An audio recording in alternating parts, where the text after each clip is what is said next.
Welcome back to the LA Art Show. I said 9:45. I said 9:45. People want to be on the show. 9:45. Are you going to be here in 45 minutes? Yeah, sure. All right.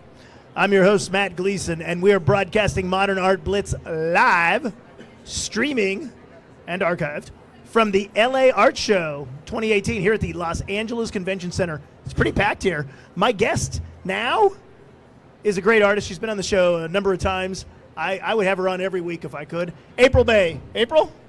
Ow. Welcome to, I'm trying to shake your hand, by the way.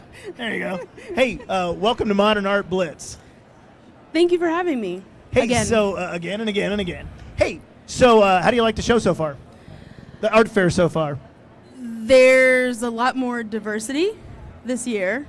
Than in previous years? Correct. And you've been to how many LA art shows? Like 5. Oh, okay. Yeah. And so, what have you seen that you like so far? Or is that easy? Is it easier to ask you, what have you seen that you don't like? What's more memorable? The Star Trek work. I like Patrick's work. Pat McGilligan has gotten 2 mentions in 1 hour of a Modern Art Blitz telecast. Can you believe that? Well, I'm a Trekkie, so. So okay, so let's talk about this because your piece, you're in a show here. Yes. At the booth. What is the name of the booth that you're at? It's a collaboration between Launch LA and the California African American Museum. And it's curated by Launch LA's James Panazzo, correct? Yes, and the California African American Museum's Mar Hollingsworth. Mark Hollingsworth. Okay. Now, Mar Hollingsworth. Mar. Mm-hmm. And so your piece actually deals with a subgenre of Trekkieism. Tell us about it. It's a series. It's called the Afrofuturist Womanist series, and it's about putting black women in positions of power that you wouldn't usually see them in, and it corresponds to ideals within the Star Trek universe. So, for example, one of them says Ferengi feminism, and I'm really obsessed with that alien race, partly because of how fast the women in the race advance a feminist agenda. Ferengi women advanced and this is an story in Star Trek. Yeah. Okay. Yeah, so they went from not being able to wear clothes and not having any rights to almost overnight, within a season, taking over the whole planet and being able to wear clothes, and then realizing that they're better at earning profit than the males. And so I've been really obsessed with that idea of aggressive feminism. Are you an aggressive feminist? Yeah. You said that a little meekly. I'm not stagnant. Like I don't need to have nipples on social media. I'm more interested in actually advancing women globally and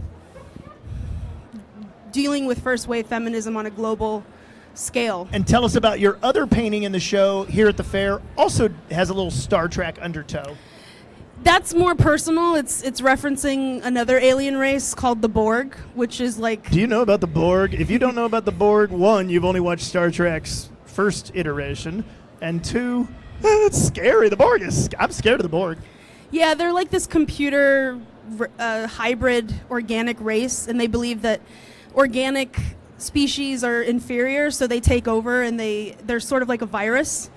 And I'm interested in them because they have very logical rules. So one of the rules that they always talk about that I relate to is you can board their ship and they won't attack you because they believe you're not a threat unless they believe you're irrelevant unless you're a threat.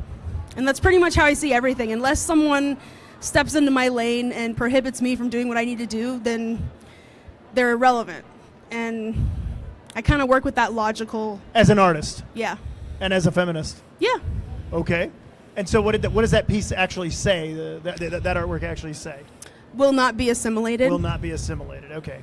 So you're having a good time at the fair. You're in the fair, which is nice. It's always nice to be able to say, hey, I'm over there. That's my piece, right? Yeah. And how long can you do the fair before you finally say, I haven't seen all the art, but the feet are just given out? About an hour? Hour and a half? Yeah. Now, what goes first? The art overdose on your brain or your feet?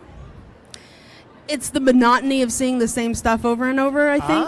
What do you think is the most oft-repeated style that you're kind of over? High graphic, resin finished, when resin isn't necessary. Basquiat mimicking when they hate Basquiat. When is resin necessary? Is resin really necessary? It is if you're making a comment on what? Toxicity. Okay. Or if you want someone to see their reflection in your work and think about themselves and have a mirrored. Why not just put a mirror? Concept. Why not just put a mirror? 'Cause it's been done before. It's been done?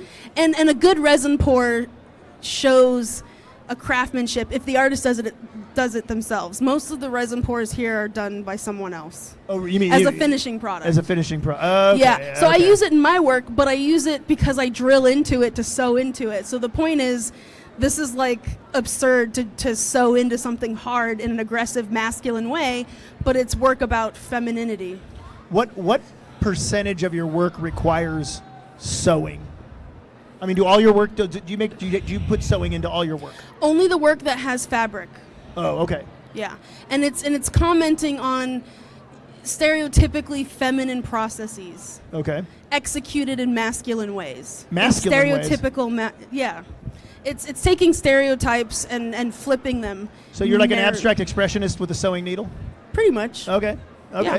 So tell me, one of the things that you and I have talked about in the past is that you have what's called you call it a rule-based agenda. Mm-hmm.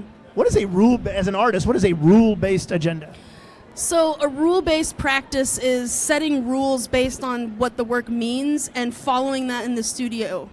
So one of the rules for all of this work that uses the African wax fabric is that I use cheap made in China materials, because the fabric is actually knockoff Chinese fabric. So like what you're seeing behind us is fabric made in China and then shipped to West Africa, and then it's smuggled through and sold through the different countries by actual West African women.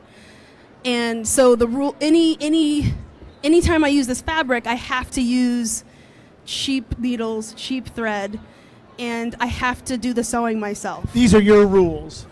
They're my rules, but they're also rules that came from the actual women as I was like bartering with them to buy the fabric. They were like, well, you can buy the fabric, but you have to do the work yourself. Oh, that's very important to them. Yeah, because the whole work is about their labor of smuggling it through and selling it in the market every day. So they were like, you can't just come here and buy our fabric and make work.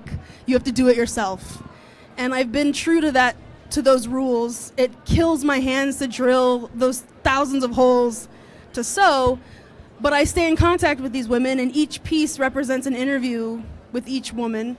And that's something like truth in art is kind of what it stems from. How is traveling in Africa? You've done it like a pro. I'm thinking you could retire as an artist and just be a tour guide. I love it. I love the artists there are amazing. The contemporary art world there is amazing. What they're making work about is I get bored here sometimes, and there's never a boring day. Wow.